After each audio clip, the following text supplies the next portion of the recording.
Hey, Robin.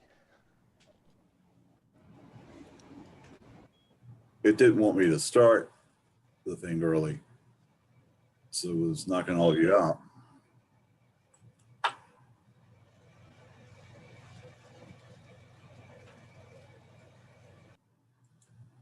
John, I'm here representing the light people of Pelzer. Thank you. Are they still a thing? They made a reappearance this week, Oh, cool. courtesy of Will Ragland and Milltown Players. That's actually a picture of me being a light person in the orange. Oh, you're not very light. I don't think the suit was meant for somebody over 6 feet tall.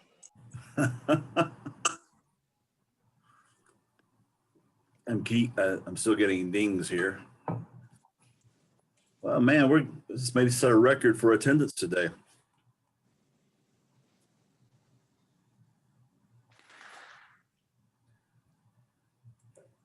I've got 2 pages of you. There's Wayne Cox, my former professor, and now dean of whatever he does at Anderson University.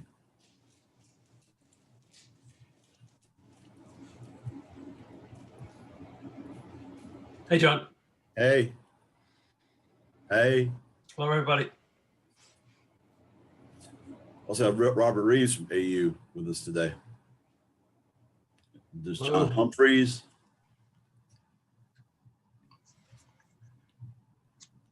A whole bunch of folks. Okay, I sent you the slideshow.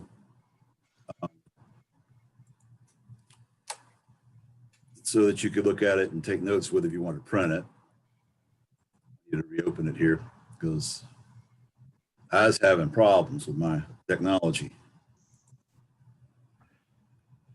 But thank you for joining us today. And it's been a weird time for all of us. And we want to talk a little bit about that. Let's see if there's anybody else in my waiting room here. So I'm going to share my screen with you now. Hey, India.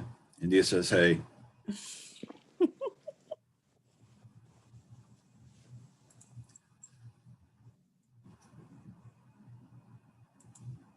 All right. So Media Arts Production Advisory Committee meeting. All right. I am, of course, most of you, if not all of you know, I'm John, Director of Media Arts Production. Is Jackie there? Or did she have another meeting? She had another meeting, didn't she? Jackie's here. Oh, there's Jackie. Yay. She's outside in the cold. Yeah, that's why I got my sweater on. Yeah. Dr. Jackie Blakely, the Dean of Business and Public Services. Jackie, would you like to say a word? I just want to say good morning to everyone and thank you so much for being here. This is wonderful attendance and we are so happy that you could take time out of your busy schedules to visit with us today and offer your guidance and support for our media arts production program.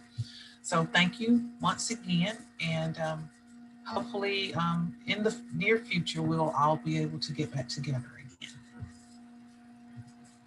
And of course, Dr. Chris Muss McFarland. See what I did there? Chris, would you like to say a word? Chris? Okay, are you doing like a student and putting yourself up and walking away? No, I'm here. I'm having some trouble with my camera this morning, but welcome everybody. Thank you for being here. John's got a good presentation ahead, and I'm sure that it will be very entertaining for you, but I do appreciate all of you taking your time to be here. I know we all have a lot going on this time of year. You actually looked at it? Yes, I've looked at it. Okay, good. There's Grayson. All right. Let's just go quickly through and see who all's here. In my view, Denise Day is the one next to me. Denise, you want to tell us who you are? I'm Denise Day. I'm a graphic designer and marketing consultant here at Tri-County Technical College, and I also own Daydream Art. And Chip Reeves is the next one I see. Hey, Chip Reeves. I own Bigger Brains. We're a video production / e-learning company. And then Robin Long. Hi, I am Robin Long. I am a curriculum consultant here at Tri-County in the Office of Academic Development. And then Robert Reeves. Hi, I'm Robert Reeves, Assistant Professor of Communication at Anderson University.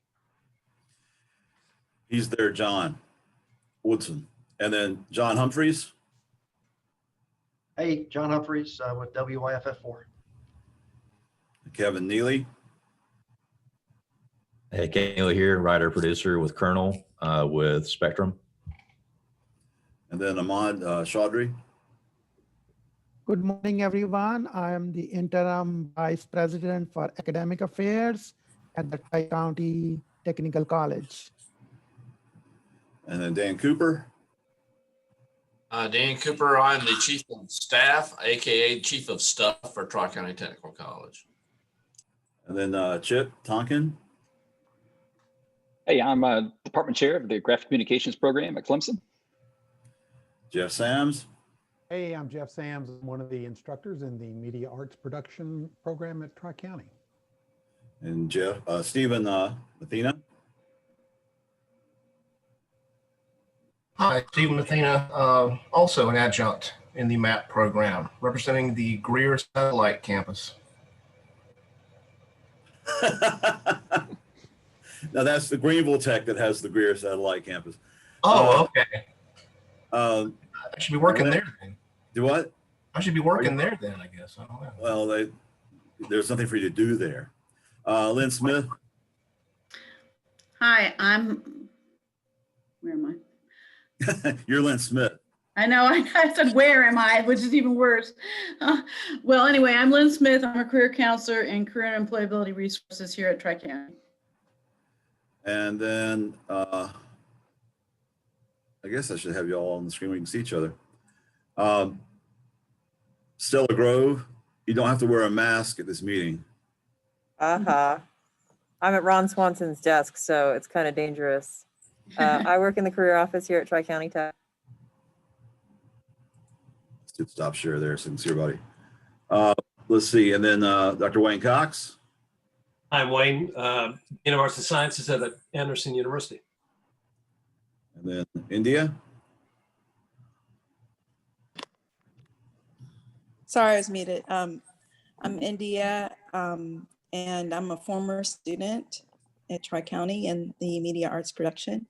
And I now co-own a company with my husband, and I handle all of the media needs there. Stacy. Hi, I'm a instructor at Tri-County in the media Stacy arts. Shiv. Are you sleepy? Can you hear me? Yes. Okay, I'm an instructor. I was like, I'm talking, no one can hear me. I'm an instructor at Tri-County. All right. I'm going to skip Amy till last because, of course, she's the best. Sandra.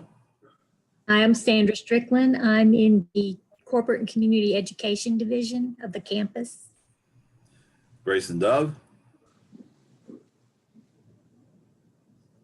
Hi, I'm Grayson. I'm a maintenance engineer at WYFF4. And then Heidi, who's hiding. Heidi. Right here. Hey, I'm Heidi Mathis. I work at the Business and Public Services. I'm the office manager there, and I'll be writing notes on everything you say today. All right. Curtis Seabrooks. Hey, I'm Curtis Seabrook. I'm a former student of this wonderful program, and currently I am the video post-production traffic coordinator at TTI. Richard Smith. I'm Richard Smith, and I am an adjunct instructor with the MAP program. Susan Anderson. We can't hear you if you've done. I'm sorry. There you go. I am VP of Development for AIM over in Anderson. We are real excited with our partnership with Tri-County. We've had a lot of vistas come out of your media department. And right now we're super happy with Jennifer Waters. She's been doing all of our videoing for all of our events and updates during the COVID pandemic, and just always send us another one this way. And let's see, anybody I leave out? I have 2 pages here. Is it everybody? Oh, there's Cheryl. Cheryl, you know Wayne. Hi, I'm Carol Hopkins, and I'm the director of Torque Imaging in the advertising agency within TTI. Let's see, and then Sarah Ann Skelton. Sarah Ann? Yes. I work at AIM as well. I'm Susan's volunteer and special events coordinator. And is that everybody? I'm going to go with that's everybody. Thank you. This is a world's record for attendance, and we usually have pretty good attendance. So, and now, Amy for last. Amy Roberts. I guess because. Hi, I'm Amy Roberts. I'm the other full-time instructor with John and his partner in crime. So that's me. All right. And now the exciting PowerPoint that will keep you awake for the rest of the meeting. Made some changes to MAP. It's really more of tweaking. What we've discovered as we've worked with four-year colleges to try to launch, make it easier for students to transfer from our program to four-year colleges, we have found that most colleges love ARV. Those 3 letters, they just adore them. And they accept almost everything that has that prefix. And so we are changing some of our MAP courses, ARV designation. They'll basically, this will still be a graphics course. It'll be more detail. It will be a 200 level course, so we will have a little more meat to it. But still, it'll be a visual arts course that should transfer more easily to more institutions. Same thing for lighting. And then our media literacy class, where this is something we came up with, I don't know, 10 years ago. So many students come to us without a clue. That's why they come to us, without a clue about design technique and verbiage and all the things they need to know. So we start them in this class teaching them the very basics with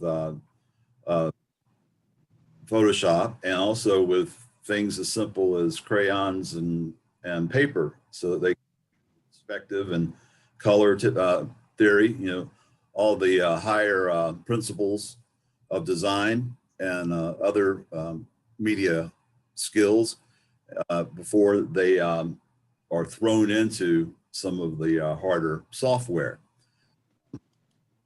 And as Jack Nicklaus, the golfer, Jack Nicklaus, right? Yes. Nicklaus said, practice always, he would practice the basic shots constantly. He said that's why he was a champion. So even for people with experience, this is a class that I think is fantastic to remind us that it's still about making it look good and engaging the audience. Our motion graphics class, Amy, you want to tell them about that? Well, we're not making any changes to it. We're just changing it, the name of it, so that colleges will better accept it. But that's mainly an After Effects class. So 2D and 3D motion graphics for mainly for commercial graphics and station graphics. So not animation as far as like Pixar animation, but more motion graphics and design. And you'll note that we're requiring it that you finish the students finish the editing class, the basic editing class, with at least a B, or with my permission. Because every now and then you get that borderline student or somebody, did good work and, it's turned their life around, and that gives a little wiggle room, but still it's gonna, I'm gonna enforce that. And all of our, that's all the changes. There were like 5, I think, 4 or 5. And of course, all of our courses require at least a C. If you make a D in any MAP course or ARV course, it's not counted toward graduation.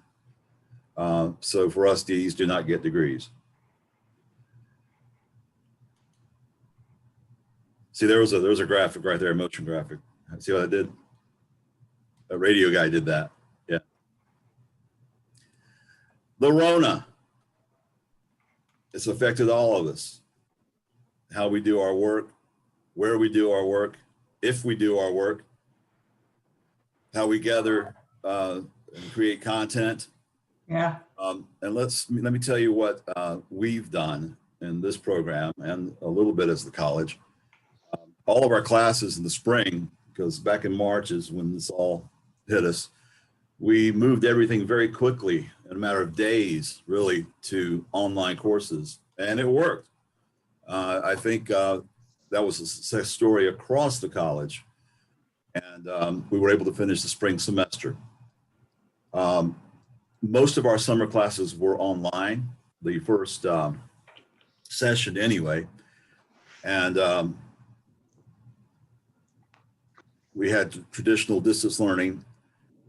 Internet without campus visits is what that is. Second session, we did meet person to person for a couple of classes that really are difficult to teach online.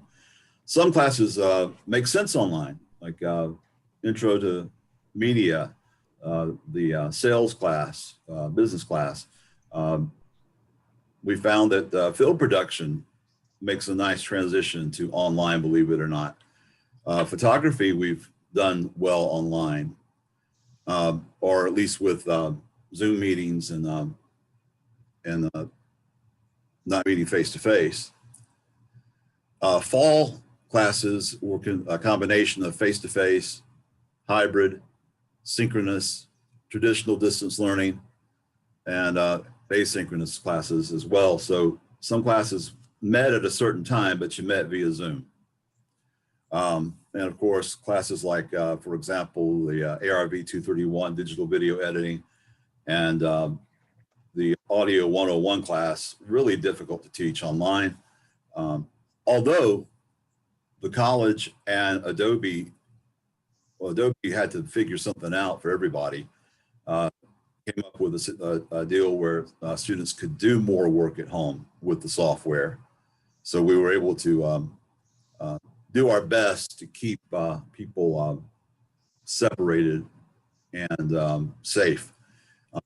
We had quite a few students who were exposed to the coronavirus, a couple that actually had it, but I think our overall numbers were low in our program, that the people that actually, thank God, came down with the virus.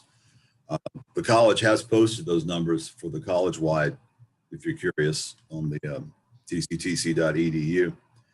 Spring 21 and probably summer will be the same, a combination of these meeting models. And hopefully, this morning on the before I came in, they were talking about how these vaccines are, they're really optimistic about them. So maybe by fall, things will be better if we'll all just behave and realize this virus doesn't care what you think it is, it will still make you sick. I know our friends at Clemson have struggled more than we have, Chip, and it's been quite an ordeal for them. What have y'all done in your program specifically? It's been a struggle. I mean, so much of what we do is kind of dependent on hands-on work. We've done a decent job this semester at, kind of all our classes are offered hybrid. So we probably have, maybe half the content is online. And we've split our labs in half, where there's only like 5 or 6 people in lab at a time. And we've probably trimmed down the assignments, the hands-on assignments by about a third, and then added more online assignments.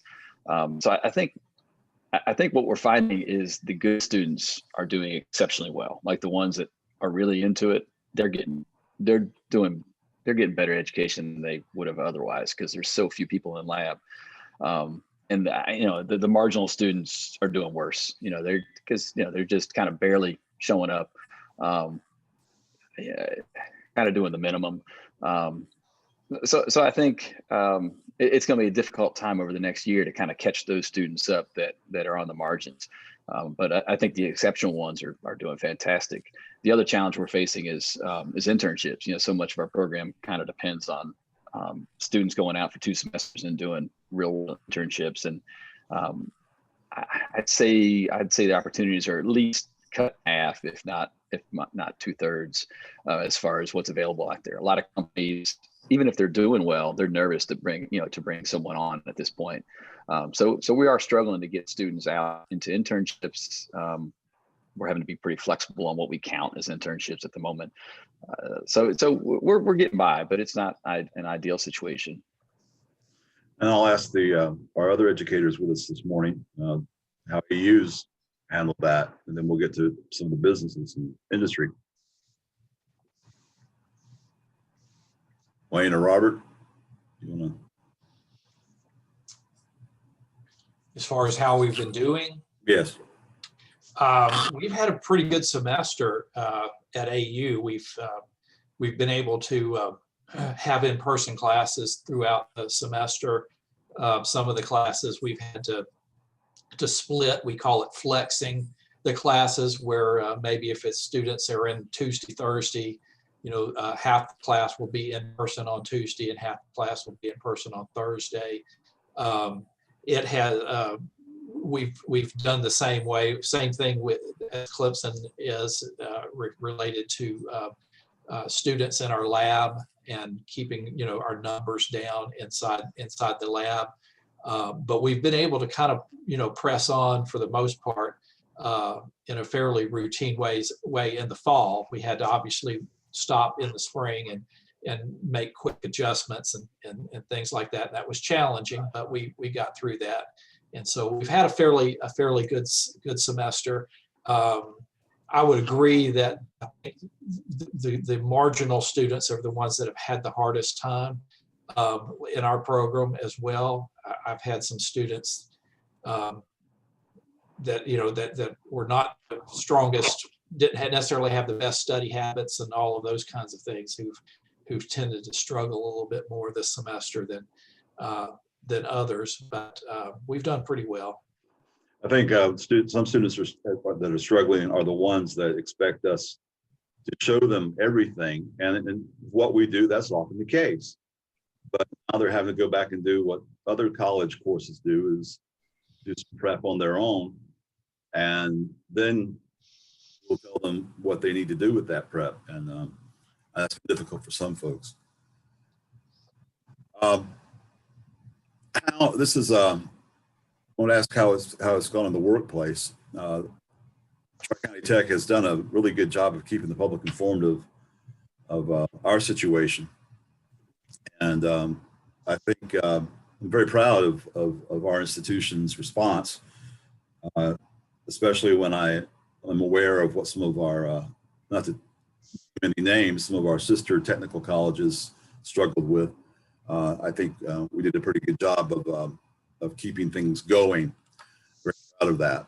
So there's some information if you're curious about that on our website. So I want to ask you all, how has COVID-19 affected content creation? I was reading an article, like how has it affected the actual creative process? How should brands be communicating at this point? Just talking points. You can address any of these or none of these as you talk. How do you balance optimism and sensitivity in your messaging? How do you identify content marketing opportunities during COVID? And it has offered some opportunities for a lot of businesses. And as far as analytics go, I know, especially larger companies, broadcast entities, do a lot of analytics to find out where their audience and customers are. And I know that's had to have changed. By the way, the article I was reading links there. So I'm going to stop sharing the screen now and let you talk to us all. How have you dealt with this pandemic in your business place? Let me ask John Humphreys first, because you still have to go out in the community. So you've got to gather content for news, entertainment, and sales. How have you, what's Channel 4 done? Well, a full third of our employee base has not been in the building since March 16th. All the creative services, all of our marketing folks, our sales folks are just, and we've had to equip them to work from home. And that's worked out just okay, I think, from a sales standpoint. From the marketing, the creative side, it's been remarkable. They've actually cranked out more creative marketing pieces for us than they were doing same time period last year when they were in the building all day. They have access to almost everything that I don't even know how it works. I'm not required to know how it works. It just works.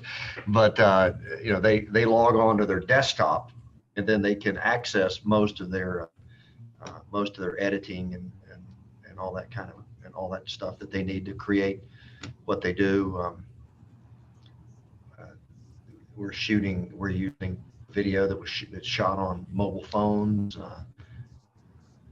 Have shot a little bit of, occasionally a photog will come into the studio, socially distance, and shoot some promos and that sort of thing. But so we've been real, and God knows there's been enough to talk about. So between the social unrest and all the COVID stuff, we're turning new creative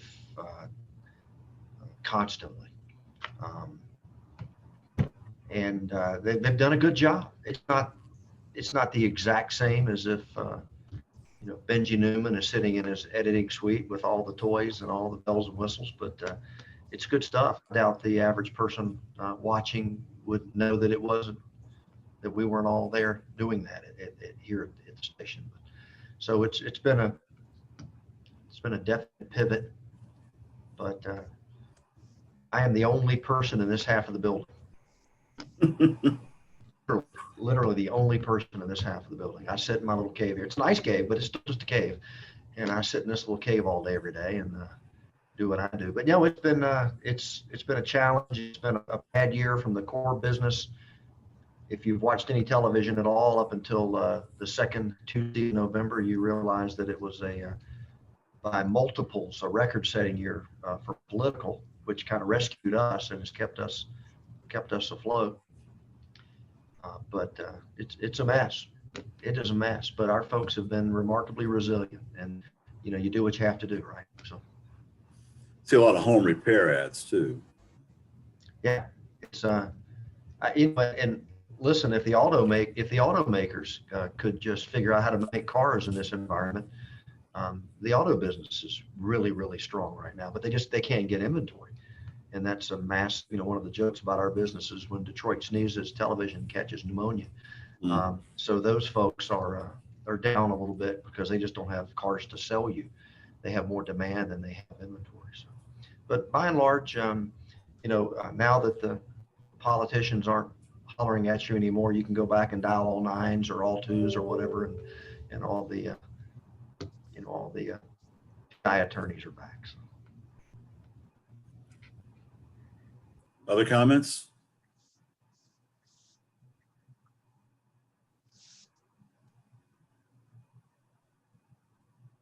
Cheryl, Mons, you do media for a large company. How's that gone? It's interesting, to say the least. I think I would echo what was just said. We've been amazingly resilient. I think in TTI, my group was the only one who didn't stop working ever. We try to be as social distance as we can, but on video shoots for commercials and web videos is difficult. It's been hard on the shooting side, and on the editing side, Curtis can speak to this. There's been a lot of drives, large hard drives exchanged in parking lots throughout Greenville and Anderson. My guys joke that they're going to get arrested for doing something illegal because they're always in parking lots handing off drives. Like film used to be done. That's what they used to do. Yeah, it's going back. Yeah. But again, you know, definitely resilient. I have the most amazing team in the whole world, and they have just poured on more and more and more. TTI is exploding, due to the growth in the housing business and the remodeling business. TTI is just, I mean, we're growing faster than we can keep up with. So we are drowning, which is a great problem. But I will say that, you know, being remote, I think has its psychological implications. You know, we can solve a lot of problems, but face-to-face meetings and keeping a team together, there's something to be said for that. So we've done the best that we can. And I think, I mean, me personally, I've worked more hours than I ever had before being home, since you can continue to work just through meals, through nights, through weekends. So, you know, I think that's, you know, a pro and a con. I was that way for spring and summer for me, especially. By fall, I had more of a rhythm and things planned out better. Yeah, I was working more hours on myself. Definitely. What do you think's going to stay the same though after this? What do you think's I personally, what I've seen in our company is that people like having the flexibility to be home when they need to be. And I don't think this is going to stop. It's just my personal opinion that people are starting to like that, just the flexibility of being able to get a cup of coffee in your kitchen and sit down and get on a meeting. I really don't think it's going to stop. I know in our company, I've heard a lot of things talking about staying, you know, partially of the week remote, even when things go back. And like I said, there's pros and there's cons to both, being there together and then being separate.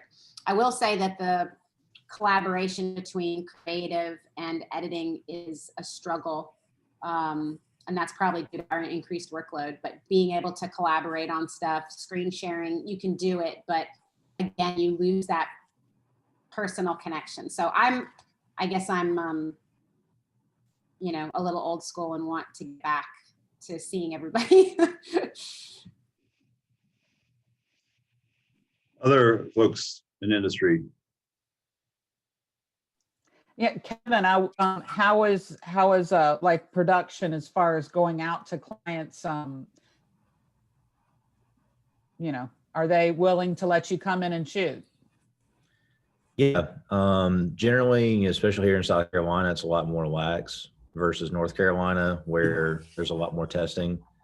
So we actually did a project here recently for Arthur State Bank, and it had 5 or 6 different talents on the set, and everybody had to be tested. We made sure everybody did different procedures before they came on set. They had their temperature taken and all that good stuff, and they got verified. So did all the crew members. But for the most part, you know, that's kind of, you know, the exception. We spend a lot more time doing edits or helping clients who are, if they're not comfortable with having us come out on set, helping them kind of put together some different, you know, videos or whatever, just with stock images they've got, stuff that they'll provide, and we'll walk them through and make them essentially a digital package. So as far as set life, it has went down a bit, but we'll still get out there and do actually bigger projects now that are more, you know, they've got the resources, they've got the time and the space to kind of secure good shooting locations and safe locations. So it's kind of a give and take. Seeing a lot more drone shots. Yeah, a lot more using the monitor, and hey, you're not going to lean on my shoulder and look in the viewfinder. No, there's a monitor about 6 feet over here, and you can look at that. So that's how we've been doing, being very, very safe. What do we need to tell students about all this?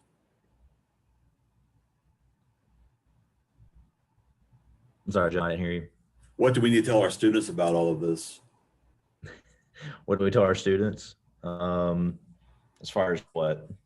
Being safe? Yeah. About the field life? And the job skills and things that they need in these situations, because there could be other times and other issues. As far as field life goes, you shouldn't invest too heavily, I think, in only doing photography or doing cinematography or whatever. People need to pick up and be more writers, which is why I got a writing degree last year, was to kind of invest more into that side, and that's been great. Spent more time writing this year than ever before, honestly. But also getting into editing more, visual arts, animation, all that. We've spent a lot in this company with Charter Communications, getting everybody, whether you're an editor or you're not, to pick up more motion graphics, MoGarts, with Adobe, in order to be able to be flexible, so you can have a job or keep a job and continue to keep a good pace. So, when there's not field work, you need to be doing something at the desk. Which we've been preaching for years, as you know. Yeah. Still a few people hard to convince, but I think more students understand that now. Amy, you have any questions? Well, that may lead into kind of one of the questions that I had that was next on John's PowerPoint, in that we had the classes that are coming up in spring are very production heavy, and I'm having to read them because we're having to go hybrid with them, and because of enrollment and how many people can be in the classroom, but also just well, we really only had one shooting class this semester, this fall, which was Jeff Sanders' class, interview and discussion. And he can talk about that if you want, but we talked about it before, he and I, how they could be socially distanced. And actually we decided that we would have them take a picture of their setup to prove to Jeff that they were being socially distanced. Did that work, Jeff, or do you want to tell them about that? Yeah, every interview that my students conducted, and they had 4 class projects in the semester, and they did work together as teams, and they wore their masks. Every interview they conducted, they had to submit a photo of their interview setup with the guest in the seat to show me what the setup looked like. And it actually showed me several things. 1, were they being safe? 2, were their lights set up correctly? Not always. And there were just lots of things that I've garnered from looking at those photos, and I'm never not going to do that. That was a great idea, and I think it paid off. Now, I will say this: while the students did work together in teams, we had a few who were quarantined for a while due to COVID, but it was never because they worked together. Everyone who even got quarantined because of this was from someone outside, not from someone they worked with in class, and I think that's an important thing. Well, and another thing we did with all of Jeff's students, because I run the equipment room, we had them, students tend to forget the power packs for the cameras and the lights, and they forget to put the plates back on top of the tripod. So my work studies are used to opening up the bags and making sure that everything's in there. Well, I told them they couldn't do that anymore. So we basically had a quarantine area. When the equipment would come in, they would have to open up, the student would open the bag and prove that everything was in there. And then it would have to quarantine for at least 24 hours before my work study students would touch it. But anyway, spring is going to have even more of that. So right now, John, if you want to put that up really quick, my slide of when they finish, this is what is going to be on their resume reel. And I'm not sure that I can get all this done with COVID. Okay, it's not letting me, there it is. There's my share screen.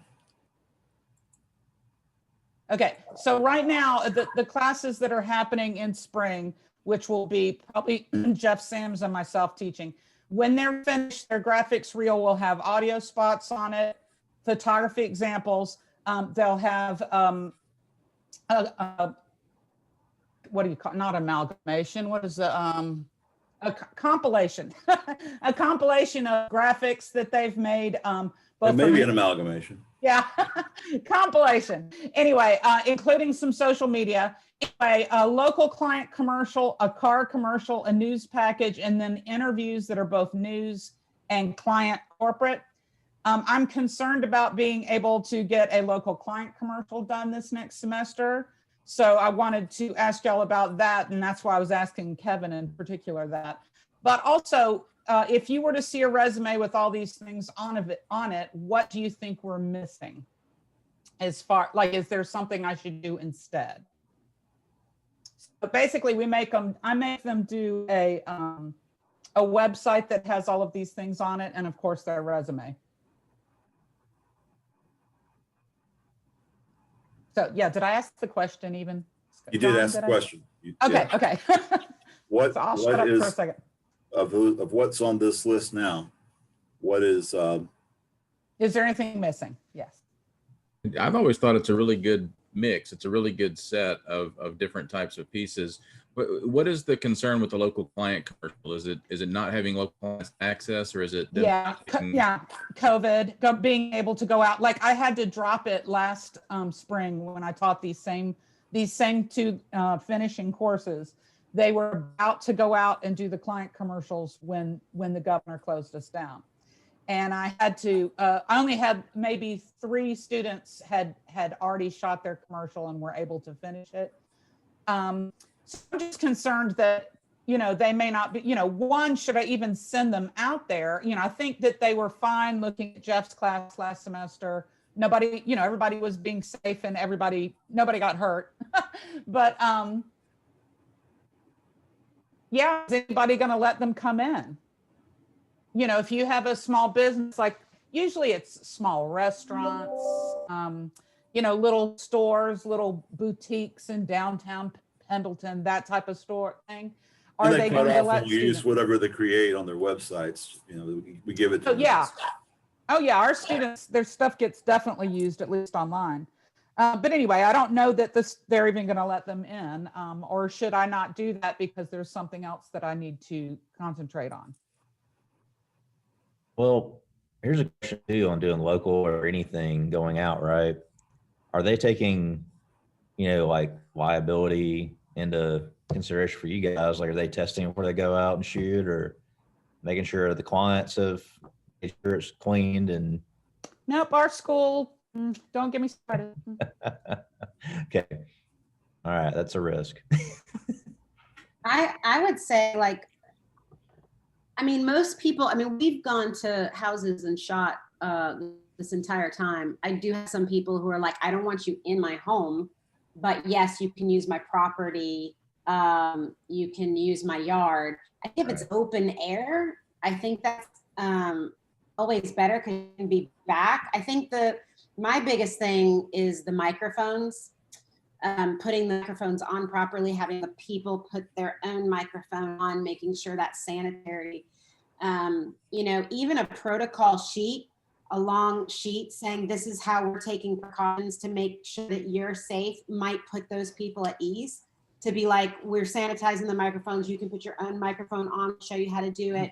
We'll do an open air interview outside, things like that. I think you got to be a kind of a good salesman, which my producers have become, to try to, convince contractors and homeowners to let us in to record. Those are just some suggestions, but I think this lineup looks really good to me.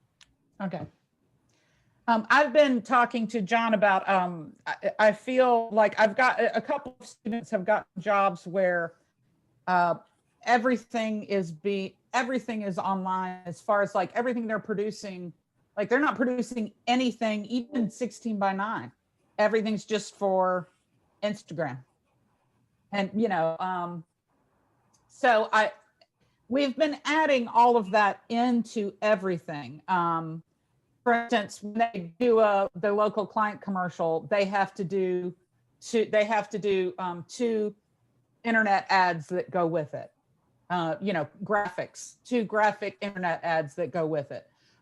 When they do, I'm trying to think. Even like for motion graphics, I make them, create a news look. Well, they also have to create the Facebook landing page and the Twitter landing page for the station. So we've incorporated it. I'm not sure that I'm doing enough yet. I think incorporating the resolutions too would benefit too. I know you said that not doing a lot of 16:9s, but yeah, from a post-production standpoint, I've been seeing a lot of requests come in for 1x1s and 9x16 stuff for like stories, and yes, I feel like that could, if that's. I know. I have incorporated it into like editing as far as when you're done, but I've been thinking even for shooting, should I make them shoot differently? So shoot a commercial for broadcast for 16:9, and then make sure that you didn't shoot it in a way that you can't crop it to reframe it. 1:1. Yeah, reframe it. Yeah. So those are the type of things that I'm trying to incorporate now. So no, thank you for saying that, Lamont, because that's exactly where my brain's going to.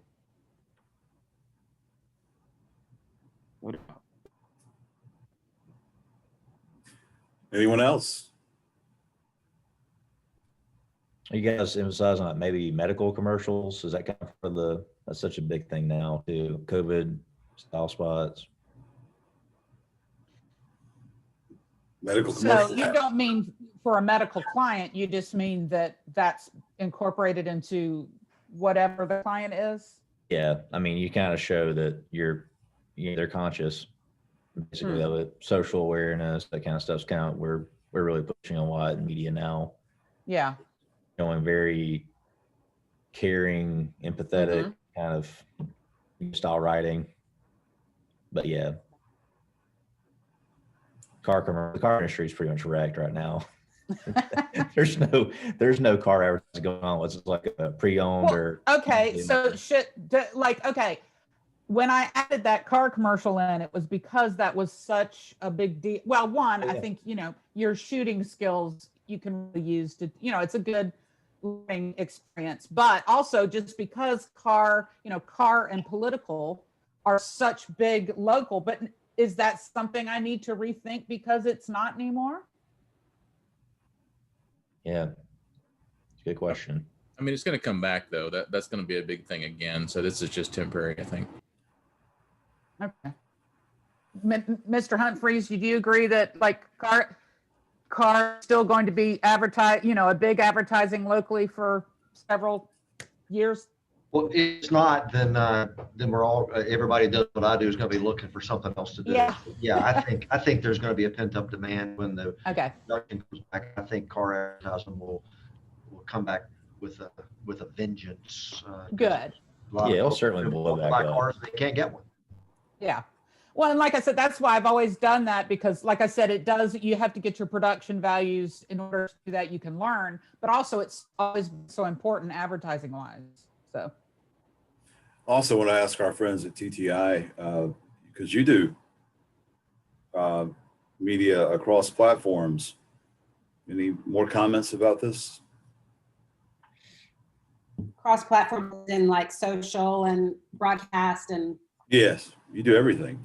Yeah, no, I'm glad that got brought up, because that is absolutely one of the things we're seeing in all of our clients coming is they want to shoot once and get everything out of it. They want to get 16:9, they want to get 1:1, they want to get 9, they want to get everything. We're trying to convince them that at some point you're losing quality. You can't have a perfect frame every time and get all of those formats. But they don't really want to listen. So I think it's important for the students to really be able to see it center cut, see it when they're shooting it. I'd say that's becoming huge. And also, you know, in photography as well, it's happening in the same way. Yeah, I did want to ask the TTI folks for photography, because we have our advanced photography classes coming up, both lighting and photography too. So as far as product photography and things that we're teaching them,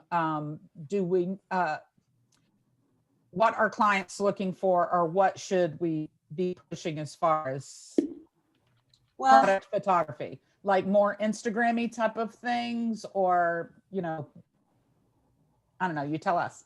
You know, it's funny. I've seen a huge shift. My world has always been super, super high quality product photography, because we had such large printed pieces. We wanted to shoot it once and not have to reshoot it. So our photography has always been done in layers. Camera doesn't move, product doesn't move, multiple exposures, and then condensed into, you know, 2-3 gig file at the end of the day for one image. That's always been the way that it's happened. And now they don't care about the quality of print, since there's less print and more social. So it's really gone that way. But I hate to see the dying art of the intricacy of commercial photography lost. So I feel it's important. And again, this is just me coming from years of doing it.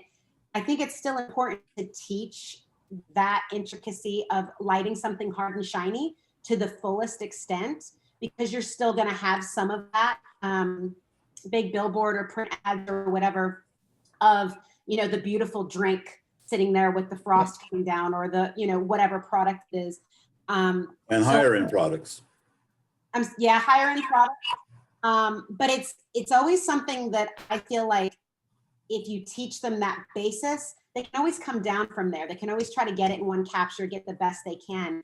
But teaching those basics of how layering the light actually works is just crucial to me. Like when I see a young person like, ooh, I love lighting and I want to, you know, I really want to get into that, that excites me, because that means that they're technical. They've got the eye, but they're technical as well. Because I get so many photographers who are lifestyle, they've got the eye and not the technical knowledge. Like they see it, it looks good, they go.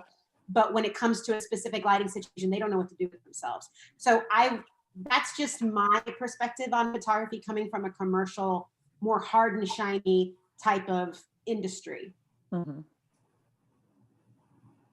No, good stuff. Any other input in this area? Other faculty have any questions? Mentioned KPIs earlier.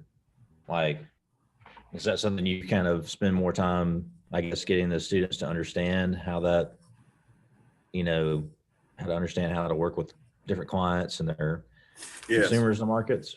Yeah, the first thing I tell them, and because I get all the freshmen, is you got to know who you're talking to. Number one, you got to know who the audience is. And we're doing more analytics and more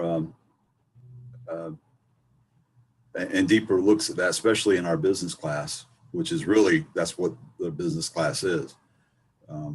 We added a sales certificate, our business certificate, Kevin. So we've got a specific sales class that John developed with that kind of stuff in it. So the broadcast, talking about the Broadcast Association, which Mr. Humphreys is president, have been asking me about that for years. We added the class and it's starting to grow in popularity. Yeah, we spend a lot of time. I'm working with a publisher now who's got some real-time examples and software. So more of my students will have a clue what you're talking about when they come see you.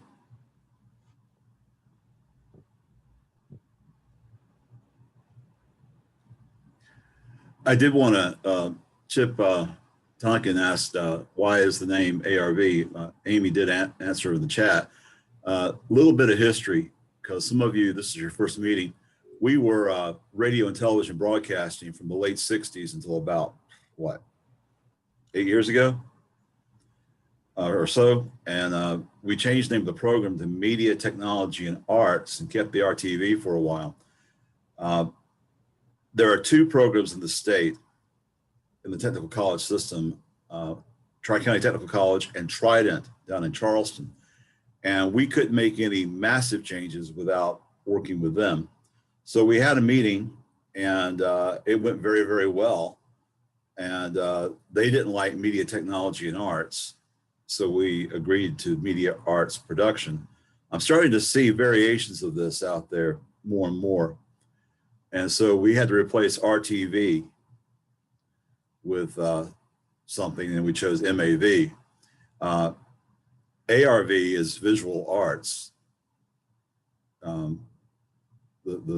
name of the classes are Visual Arts, and they chose the prefix ARV years ago as arts visuals, what I've been told.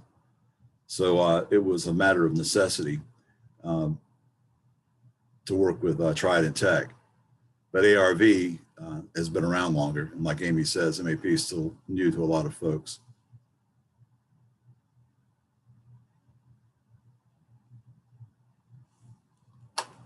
All right, we have a lot of folks here who are from other departments, other programs within the college. Chip Reeves, you had a question, didn't you? You wanted to discuss? Did I get an email from you yesterday? You did, and Amy sent me an answer, but just in case anybody in the group has an answer, I was approached by a friend in Alberta, Canada, actually. He's a really good friend of mine who, it's a really long story, but he and his family went to have a birthday dinner for his son, who's 15 years old, at a pizza restaurant. The pizza restaurant refused to serve them. By some accounts, it's because they're Black. It turned into a big thing. The police refused to show up. This is this whole big thing. This was 2 years ago, and he's been fighting ever since. The long story short, the pizza franchise has agreed to fund a documentary about the incident, and he's asked my advice in how to find a documentary filmmaker who can help tell the story and put all the pieces together. And that's outside of my wheelhouse. So I asked the people I know who are smartest at it, which is John and Amy. Yeah, that's where we are here. So that's sad. It is sad, but it's, you do what you have. Yeah. So if anybody has any advice, again, it's in Alberta, Canada, so it's not local. Yeah, I'm just looking to give him some advice on, what he can do to get started. And my advice was, the Film Commission in Alberta, or there's the cat, the Arts Commission, which a lot of documentarians will try and get grants and that kind of thing from the Arts Commission or from the Film Commission. So that's where I sent him. If anybody else has any other ideas.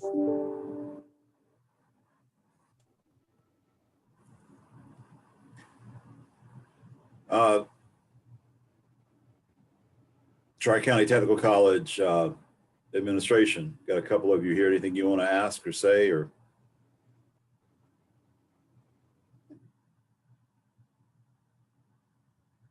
Dan, are you still there? You're frozen. I'm still here. Okay. I'd just like to thank everybody from our industry partners for showing up for your meeting and giving us some valuable input to help you with the program. That's what it's all about. We want to get you highly trained, qualified people out there in these jobs. And remember to always send me and Lynn Smith your job openings, because and Stella, we'll find you somebody. How is the job market right now? Is there anybody have any sense of, whether we're hiring a lot, or are there positions for these students to get at this point?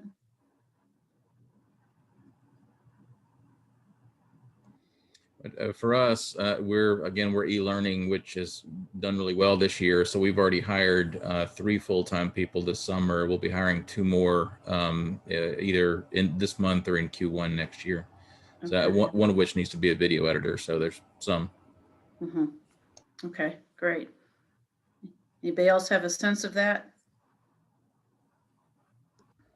And of course, we're also looking for internships if anybody is interested in providing something like that for students, because, and I realize that it's hard under these conditions, but those are invaluable.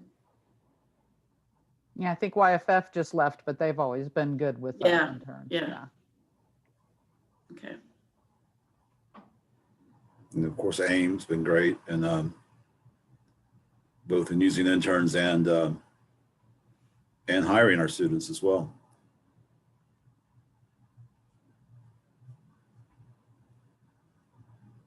Well, I think this is a good format for everybody. I think this is, we're getting, more people here, but, I'd love to keep the dialogue open just if with emails and stuff too. So don't feel like even between meetings, if you need to send us a quick email because you have an idea, we're always open for anything to hear from you guys. So feel free to reach out any way you can. Absolutely. Every decision we've made has been run by this committee, every major decision. And the college almost always agrees when this committee says it's the right thing to do. It always agrees when this committee says that we should be doing something. And people are slowly disappearing for other meetings.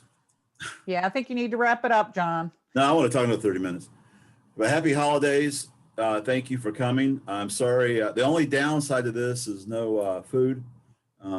So I think we'll do a lot of Zoom meetings in the future, but we will try to get together once in a while and feed you.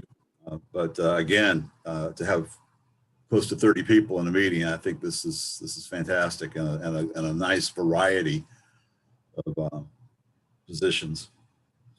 Any final thoughts before we go? Well, if we all join now in singing a Christmas carol or two, have a great holiday. And I'd like to ask the Media Arts Production faculty to stay on, please, as everybody else leaves. Thank you, everyone. Thanks, John and Amy. Bye-bye.